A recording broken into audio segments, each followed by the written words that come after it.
packing his bags for Brazil. Byron Down is part of England's men's deaf futsal team, and they're heading to their first World Championships later this month.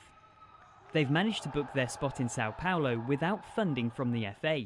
Instead, Byron's dad Steve has had to foot the bill. This is playing for England. It's the pinnacle. You get to hear your national anthem and it's making memories.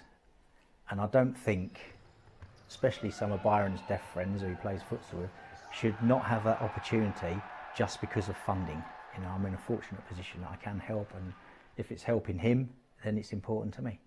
Steve says he spent over £100,000 on the team in the past 2 years. That's after the FA withdrew its funding for the side in 2019. I was gutted because I thought I lost all hope basically, and I just felt heartbroken. Feels like I just lost everything I trained for. I don't think any teams at this stage of international level should be fighting to try and get a fundraise or get support.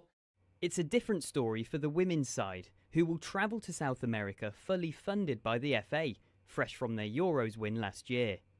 The FA says it funds men's 11-a-side disability football instead of futsal and women's futsal instead of football after conversations with relevant teams and to mirror other nations' decisions for football and futsal provision.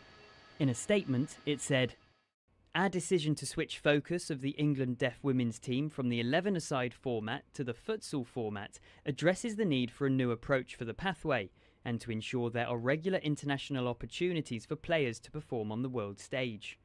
The funding for this activity is repurposed from 11-a-side deaf female provision and is not new investment into a futsal programme.